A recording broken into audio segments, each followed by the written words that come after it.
ডিসেম্বরের প্রথমার্ধ নির্বাচন কমিশন তফসিল ঘোষণা করলে কতদিন থাকে বাকি? 1 মাস 1 সপ্তাহ। এর মধ্যে আমরা সবাই নির্বাচনী মাঠে যার যার নির্বাচনী এলাকায় আমাদের ধানের শীষের প্রার্থীর পক্ষে সবাই আমরা প্রচারণা নেমে যাব। এই প্রচারণার তোড়ে যারা ঋণ করে ঘি খেতে চাচ্ছে তাদের সমস্ত অপপ্রচার বন্ধ হয়ে যাবে।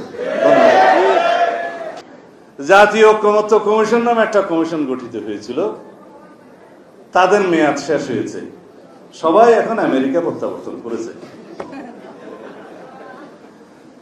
না, তাদের জন্য আমি শুভকামনা করি। অবশেষে তারা তাদের দায়িত্ব যেভাবেই হোক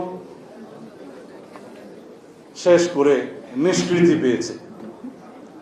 কিন্তু এখানে একটা গুরুত্বপূর্ণ বিষয়, জাতীয় ঐকমত্য কমিশনের সভাপতি খোদ প্রফেসর ইউনূস সাহেব, অন্তর্বর্তী সরকারের মাননীয় প্রধান উপদেষ্টা,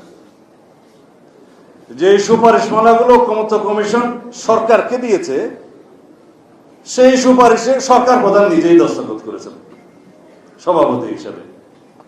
এখানে হচ্ছে ক্ল্যাশ অফ ইন্টারেস্ট, যে বাস্তবায়ন করবেন আপনি আর সুপারিশও করলেন আপনি সভাপতি হিসেবে।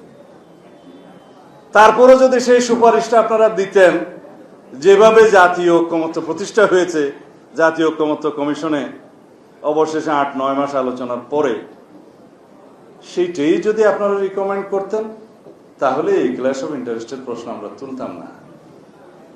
কিন্তু আপনাদের মনে যা ছিল তা আপনারা সুপারিশের মধ্যে প্রকাশ করে দিয়েছেন, সেই জন্য ধন্যবাদ।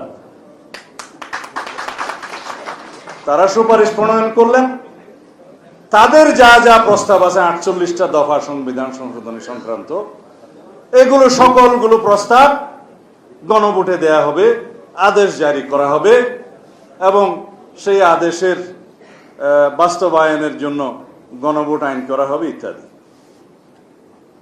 আমরা জাতীয় ঐকমত্যের স্বার্থে জাতীয় ঐকমত্য কমিশনে সকল দলকে এবং মানুষকে অনবোর্ড করার জন্য জাতীয় ঐকমত্যের সাথে আমি দলের পক্ষ থেকে জনগণের সম্মতি নেওয়ার জন্য এই সনদের উপরে গণভোটের প্রস্তাব করেছিলাম একই দিনে, জাতীয় নির্বাচনের দিনে।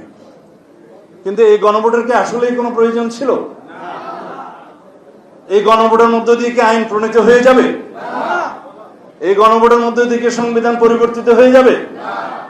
কিন্তু একটা নৈতিক বাধ্যবাধকতা সংসদ সদস্যদের উপরে এবং আগামী সংসদের উপরে আরোপিত হবে।